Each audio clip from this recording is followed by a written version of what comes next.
सभासदों, माननीय अध्यक्ष जी,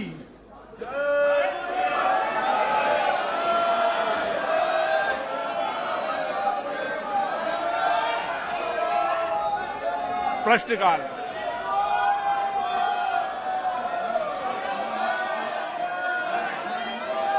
हाँ बोलिए। हाँ बैठिए, आप मेरी मत कीजिए। नो, आप बड़े विनम्रता की तहत एक छोटी सी बात रखने का कोशिश कर रहे हैं। शुरू के दिन से ही हम ये बोलते आ रहे हैं कि आज मणिपुर की हालात देखते हुए प्राइम मिनिस्टर सदन में आके एक सुमोटो स्टेटमेंट। चलिए सर, आसमान तो एक मिनट बताइए, बैठिए। सर, आपकी बात सुनी मैंने, अब बैठिए। पड़ेगा। सारा सदन जिस विषय को आपको उठा रहा उस पर चर्चा करने को तैयार है। आप अभी 12 बजे बाद चर्चा शुरू करिए। कौन आकर जवाब देगा ये आप तय करने वाले नहीं है। जो विभाग का मंत्री है वो जवाब देंगे। और माननीय प्रधानमंत्री और ने सदन के उपनेता ने पीड़ा व्यक्त की है। वीरपुर में ये कहा था कि हम चर्चा करने को तैयार हैं। कि हम चर्चा मैं अभी तक तैयार है और हम अध्यक्ष पीर से भी बोला था, लेकिन आपने विषय उठाया है। तुरंत चर्चा इससे मेरा आग्रह है, यह चर्चा आप से क्यों भाग रहे हैं? देश को एक्सप्लेन करना चाहिए सर। ये क्या चल रहा है? जब सरकार तैयार है, पूरा चर्चा होगी। इस तरह के पूरा हमारा चर्चा संवाद से ही, और नॉर्थ ईस्ट का बातचीत से ही समस्या समस्या का समाधान होगा। नॉर्थ ईस्ट के एमपी जिन लोगों के लिए आप चर्चा करना चाहते हैं, जिन मुद्दों के लिए चर्चा करना चाहते हैं, बावजूद भी उस पर चर्चा से समाधान निकलेगा। इनका मनसा क्या है? इनका उद्देश्य क्या है? इनका उद्देश्य दुरुद्देश्य। मैं आपका आग्रह मान रहा हूँ। सिर्फ हमारा जो कार्यवाही है वो बाधित करना चाहते हैं। मैं आपका आग्रह मान रहा हूं। मैं सरकार भी चर्चा करने को तैयार है। सदन के नेता माननीय राजनाथ सिंह जी भी एक बार आग्रह कर दें।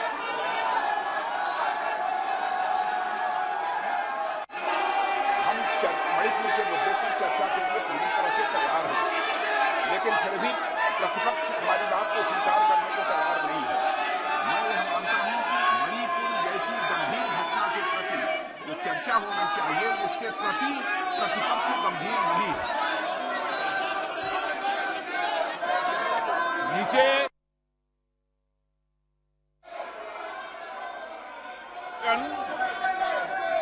ये सदन चर्चा संवाद के लिए आपको जनता ने पोस्टर लेके देने के लिए नहीं भेजा है। मैं चर्चा कराने के लिए तैयार हूं। पहले प्रश्नकाल होगा, प्रश्नकाल के बाद चर्चा होगी। प्रश्नकाल महत्वपूर्ण है।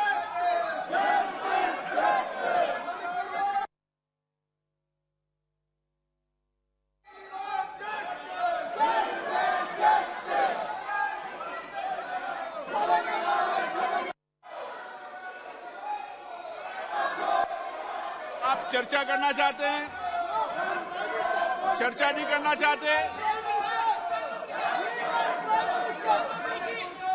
आपके नेता ने कहा चर्चा के लिए, सरकार ने कहा चर्चा को तैयार है। नो, नारेबाजी से कोई समस्या का समाधान नहीं निकलेगा। आप जिनके साथ न्याय करना चाहते हैं, चर्चा करें, संवाद करें, अच्छे सुझाव दें। सरकार उस सुझावों के आधार पर काम करेगी। सारा सदन सामूहिकता के साथ मिलकर चर्चा और संवाद से जो समस्या का समाधान होगा, सरकार उस पर लागू करेगी।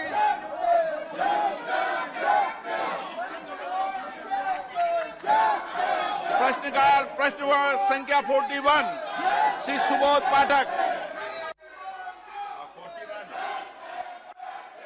41 क्या पर्यावरण वन और जलवायु परिवर्तन मंत्री यह बताने की कृपा करेंगे क्या केंद्र और राज्य सरकारों की परियोजनाएं पर्यावरणीय स्वीकृति के अभाव में विभिन्न राज्यों और संघ राज्य क्षेत्रों के पास लंबित हैं? यदि हां, तो तत्संबंधी राज्यवार ब्यौरा क्या है? उत्तर प्रदेश और बिहार की उन परियोजनाओं का ब्यौरा क्या है जो मंत्रालय के विचाराधीन है और इनकी वर्तमान स्थिति क्या है और मंत्रालय द्वारा इस संबंध में कब तक निर्णय लिए जाने की संभावना है? धन्यवाद।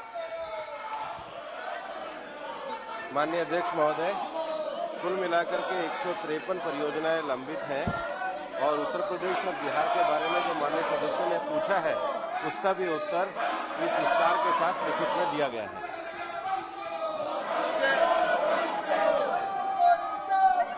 पर्यावरण की दृष्टि से हमारे कन्नौज लोकसभा क्षेत्र में कई बड़ी बड़ी झीलें हैं, जिसमें कि विशेष रसूलाबाद तहसील में इटैली और कन्नौज में जो हमारी लाख पक्षी विहार भी है, वहां के ऊपर पर्यावरण की दृष्टि से इनको सुचारू रूप से इनका उद्धार किया जाए और वहां के ऊपर जो तमाम जमीनों पर भी कब्जा हुआ है उसको भी मुक्त कराया जाए। माननीय अध्यक्ष महोदय, जो प्रश्न अभी माननीय सदस्य महोदय ने पूछा है वो एनवायरमेंट क्लियरेंस से रिलेटेड नहीं है, वो झीलों से रिलेटेड है, लेकिन अगर वो मेरे संज्ञान में विषय लाएंगे तो निश्चित रूप से उसके ऊपर हम कार्रवाई करेंगे। श्री खगेन मोर्ग। सर, केंद्र सरकार ने राज्य और संघ सरकारों द्वारा प्रस्तावित 153 प्रस्ताव में से कितने प्रस्ताव स्वीकार किए तथा क्या कार्रवाई की गई है और देश में पर्यावरण को क्षति पहुंचाने वाले फैक्ट्रियों और कंपनियों पर क्या कोई कठोर कार्रवाई की गई? यदि हाँ तो ब्यौरा क्या है? धन्यवाद सर। माननीय अध्यक्ष महोदय, जो ब्यौरा माननीय सदस्य ने पूछा है वो लिखित में एनेक्सर 1 के रूप में लगाया गया, जिसमें राज्य अनुसार कुल 153 परियोजनाएं इस समय हमारे मंत्रालय में लंबित हैं, वो पूरी तरीके से यहाँ पर रखी गई है। प्रश्न संख्या 42 श्री गुमान सिंह दामोर। प्रश्न संख्या 42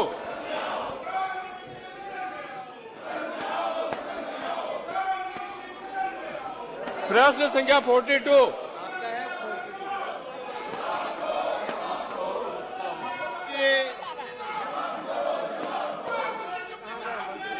माननीय जनजाति मंत्री जी। उत्तर सभा पटल पर रख दिया गया है, माननीय सदस्य को उत्तर दे दिया। मैं माननीय अध्यक्ष महोदय आपके माध्यम से जनजाति मंत्रालय को धन्यवाद देना चाहता हूं कि बहुत अच्छा जवाब दिया है और उसमें मैंने जो पूछी थी सब बातें उसमें सम्मिलित है। मैं आपके माध्यम से माननीय मंत्री जी से एक प्रश्न पूछना चाहता हूं कि जिस प्रकार से जनजाति क्षेत्रों में निजी संस्थाएं धर्मांतरण का काम करती है और जनजाति संस्कृति को नष्ट करती है, तो क्या सरकार तो प्रयास कर ही रही है, परंतु इस क्षेत्र में निजी संस्थाओं का सहयोग लेकर के धर्मांतरण को रोका जा सकता है, जनजाति संस्कृति का संरक्षण किया जा सकता है? ये मैं आपके माध्यम से जानना चाहता हूं। अध्यक्ष महोदय, माननीय सदस्य को विस्तृत ढंग से उत्तर दे दिया गया, लेकिन जो चिंता माननीय सदस्य ने जाहिर किया है, जैसे मैंने उत्तर में ही इस बात का उल्लेख करते हुए कहा है कि जो जनजातीय एवं जनजातीय क्षेत्र है उसके जो विशेष प्रावधान है उस संबंध में राज्य में जनजातीय सलाहकार परिषद है, जिसके माध्यम से ऐसे विषयों पर चर्चा करने के लिए संवैधानिक अधिकार प्राप्त है। राज्यों को इन सारे मामले पर गंभीरता से विचार करते हुए ये ध्यान में रखना चाहिए कि उनकी संस्कृति परंपराएं बनी रहें। अध्यक्ष महोदय, मैं आपके माध्यम से पूरक प्रश्न यह पूछना चाहता हूं कि क्या जनजाति संस्कृति रीति रिवाज इसको लेकर के जनजाति क्षेत्रों में स्कूल के पाठ्यक्रम में इसको सम्मिलित करेंगे, संरक्षण संबंधी उपायों को? नई शिक्षा नीति में आदरणीय प्रधानमंत्री नरेंद्र भाई मोदी के नेतृत्व में जो नई शिक्षा नीति प्रस्तुत की गई है और अभी मानव संसाधन शिक्षा मंत्री ने जो प्रयत्न किया है उसमें जनजातीय क्षेत्रों के भाषाओं को संवर्धित संवर्धन और ऐसे चीज़ों को जिससे उनके सांस्कृतिक विरासत बने रहे, इन सारे चीज़ों को राज्य सरकारों को भी ये निर्देश दिया गया है कि पाठ्यक्रमों में राज्य स्तर पर और केंद्र पर भी, केंद्रीय स्तर पर भी इस पर काम चल रहा है। क्या आप जनजाति संस्कृति पर चर्चा नहीं करना चाहते? जनजातीय क्षेत्र के लोगों के मुद्दों पर चर्चा नहीं करना चाहते? इतने महत्वपूर्ण विषय पर प्रश्नकाल पर आप चर्चा नहीं करना चाहते? क्वेश्चन नंबर 43 श्री सुधीर गुप्ता जी, प्रश्न क्रमांक 43। Sir is laid on the table of the sir. अन्य सदस्य।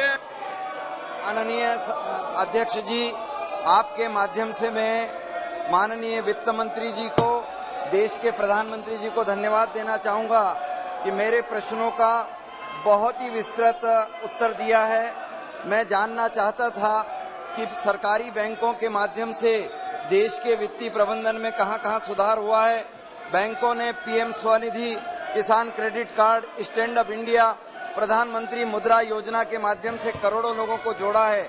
इसके साथ साथ स्वनिधि स्कीम से कोविड में प्रभावित करोड़ों लाखों वेंडरों को इसके साथ जोड़कर देश के विकास को आगे बढ़ाया है। बैंकों ने वित्तीय सुधार भी किए हैं और इसलिए मैं बधाई देना चाहूंगा वित्त मंत्री जी को कि सार्वजनिक क्षेत्रों के बैंकों ने 1,04,649 करोड़ का रिकॉर्ड शुद्ध लाभ अर्जित किया है। मैं जानना चाहता हूं कि क्या बैंकों का यह प्रबंधन ग्रामीण क्षेत्रों में क्षेत्रीय ग्रामीण बैंकों को आधार बनाकर क्या 2000 की आबादी तक बैंकों को विस्तार करने का कोई योजना भविष्य में है क्या? माननीय अध्यक्ष महोदय, जैसे हमारे सदस्य ने बताया कि बैंकों का परफॉर्मेंस बहुत ही अच्छा हो रहा है और ग्रामीण क्षेत्र में, पर्टिकुलरली फार्मिंग सेक्टर में विकसित होने के लिए रीजनल रूरल बैंक के माध्यम से हमेशा उसका रिव्यू लिया जाता है और रिव्यू के बाद किसान हो या प्राइमरी लेंडिंग के लिए बैंक बोर्ड हो या सरकार के माध्यम से जो स्कीम चल रही है, रिव्यू कैसा परफॉर्मेंस बढ़े इसलिए काम किया जाता है।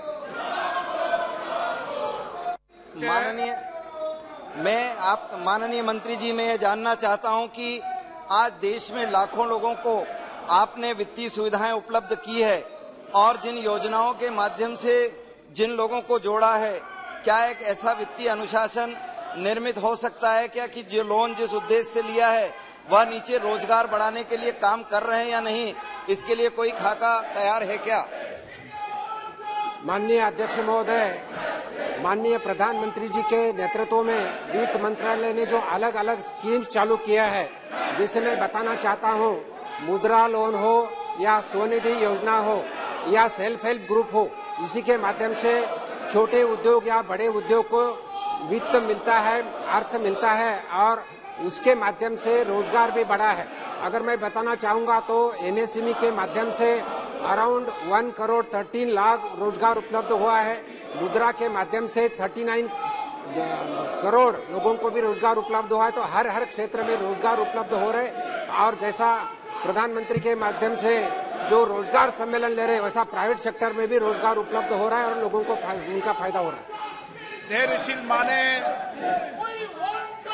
धन्यवाद अध्यक्ष महोदय। मैं अध्यक्ष जी आपके माध्यम से माननीय मंत्री जी को बधाई देना चाहता हूं कि उनके कुशल नेतृत्व में और मार्गदर्शन में अपने देश ने 1 ट्रिलियन रुपए का शानदार मुनाफा अर्जित किया है। बैंकों ने इस बार पहली बार इतने बड़े पैमाने पे मुनाफा हासिल किया है। सार्वजनिक क्षेत्र में बैंकों का प्रदर्शन गत वर्ष अत्यंत उत्कृष्ट एवं सराहनीय रहा। परंतु माननीय मंत्री जी, आपका ध्यान मैं एक समस्या की ओर आकर्षित करना चाहूंगा। देश में करोड़ों गरीब, कमजोर वर्ग तथा मध्यम वर्ग के व्यक्ति अपनी विभिन्न प्रकार की आवश्यकताओं की पूर्ति के लिए ऋण लेते हैं। दुर्भाग्यवश कई बार कुछ व्यक्ति कुछ समय के लिए ऋण चुकाने में असमर्थ हो जाते हैं। कई व्यक्ति क्रेडिट कार्ड, ईएमआई चुकाने में आकस्मिक परिस्थितियों, बीमारी, व्यापार में घाटा इत्यादि के कारण समय पर ईएमआई नहीं चुका पाते। इन मामलों में यह देखा गया है कि बैंकों का उनकी तरफ का रवैया सहानुभूति पूर्वक नहीं रहता, बजाय उसके वो उनको सूदखोरों की तरह ब्याज पर ब्याज लगाकर ऋण लेने वालों को कर्ज के बोझ के तले दबा देते हैं। बैंकों का राष्ट्रीयकरण होने के पूर्व देश में साहूकारों का और सूदखोरों का आतंक था। एमआई चुकाने के लिए अस्थायी रूप से विफल रहने वाले बैंक कर्मी ऋण के दुर्भाग्य को भी कभी करते हैं। अतः मैं माननीय मंत्री जी से यह जानना चाहता हूं कि इन शोषणकारी एवं देश के आम जनसामान्य को बचाने के लिए सरकारी बैंकों को निर्देश देगी तथा बैंकों को इस निरंकुश और मनमाने रवैये पर नियंत्रण लाने के लिए सरकार क्या करेगी? माननीय अध्यक्ष महोदय, माननीय सदस्य जी ने 2 क्वेश्चन पूछा है, जिसमें पहले क्वेश्चन में मैं बताना चाहूंगा कि हर एक बैंक का बैंक बोर्ड रहता है और जो सिंपल इंटरेस्ट रहो या कंपाउंड इंटरेस्ट रहो, उसके बारे में बैंक बोर्ड और बैंक अधिकारी डिसीजन लेते हैं। उसी में सरकार कुछ उसमें इंटरफेयर नहीं करता। लेकिन साहूकारों के बचाने के लिए, साहूकारों के कर्जों से बचाने के लिए माननीय प्रधानमंत्री जी के नेतृत्व में बहुत सारे स्कीम्स है, जिसमें अगर उन्होंने अप्लाई किए, जैसे प्रधानमंत्री स्वनिधि योजना है, जिसमें उन्होंने अप्लाई किए तो गरीब लोगों को ऋण मिलता है और उनको पैसा मिलता है। मंत्री जी, My honourable colleague has given an answer. I would want to add something to it. The honourable member has raised a very sensitive issue. I know I've heard complaints about how very mercilessly the paying back has been followed up by some banks, whether they are public sector banks or private sector banks. The government has made sure through the RBI also to instruct such banks that such harsh steps should not be taken and that they should approach this whole matter with a humanity in mind and sensitivity in mind. That instruction has been given to all the banks, be it private or public. Report Nishikant Dubey.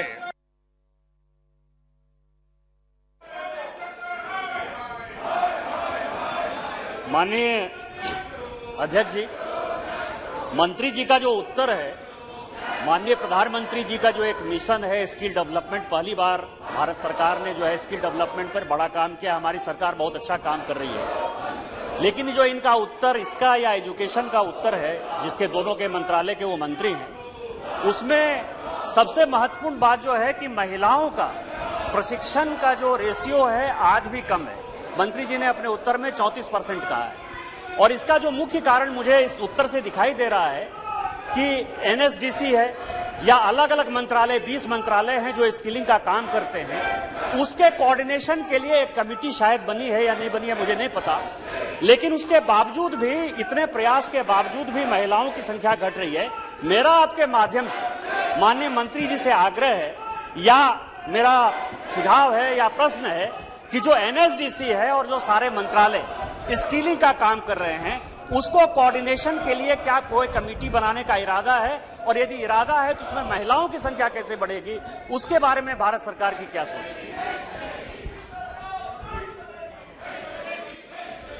अध्यक्ष महोदय, महिलाओं की participation, ये बात सही है।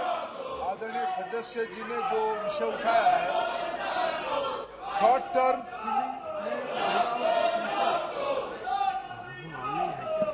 Term skilling में महिलाओं की संख्या अभी 34% है।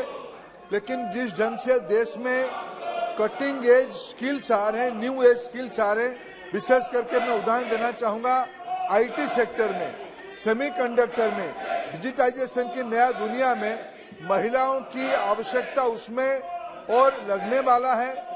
अभी जैसे मोबाइल इंडस्ट्री इमर्ज कर रहा है, मोबाइल इंडस्ट्री में सारे पैकेजिंग असेंबलिंग के काम महिला करते हैं।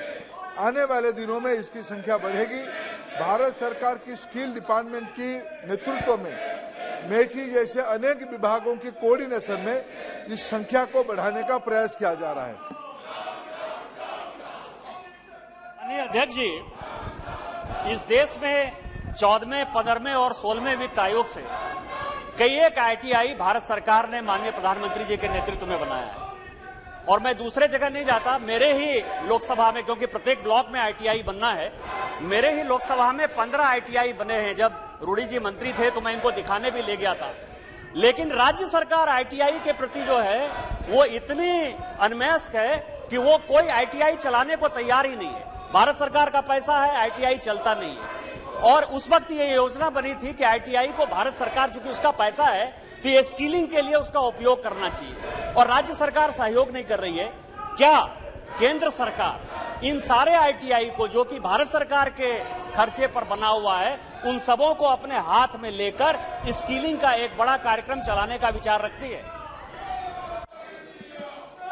अध्यक्ष महोदय, हमारी संघीय व्यवस्था में आईटीआई चलाने की काम राज्य सरकारों की है। ये बात सही है।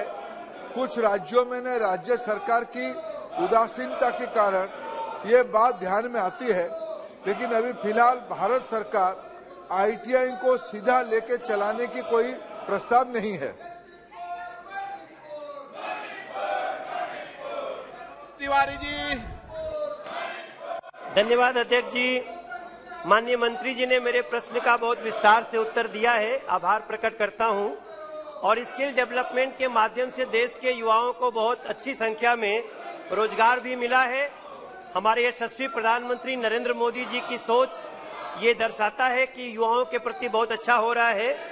मेरा आपके माध्यम से माननीय मंत्री जी से आग्रह है कि मेरे संसदीय क्षेत्र उत्तर पूर्वी दिल्ली में कुछ और नए सेंटर खोले जाएं, जिससे हमारे संसदीय क्षेत्र के महिलाओं और युवाओं को प्रशिक्षण और रोजगार प्राप्त हो सके, ये मैं प्रार्थना करूंगा। अध्यक्ष महोदय, आदरणीय सदस्य से मिलके मैं उनकी जो अपेक्षा है मैं चर्चा कर लूंगा। Number 45 doctor Umesh ji Madhav. Sir, question number 45। माननीय मंत्री महोदय, सभा पटल पर रख दीजिए। सदस्य सर, आज I have got question. India is making great progress in the field of IT and is known as an IT hub. So my first supplementary question to the Honorable Minister is, what are the measures that have been taken by the government to simplify all the issues related to the income tax? My second question is, what are the steps that have been taken to increase the tax moratorium?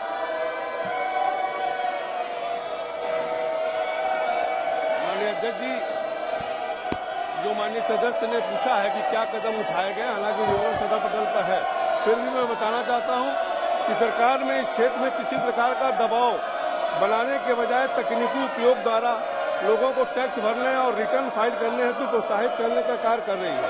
इसलिए सरकार विभिन्न उपाय किए हैं। ई filing का system है, आयकर व्यवस्था में हमने फेसलेस लागू किया ताकि निष्पक्ष और पारदर्शी जवाबदेही सुनिश्चित कर सके।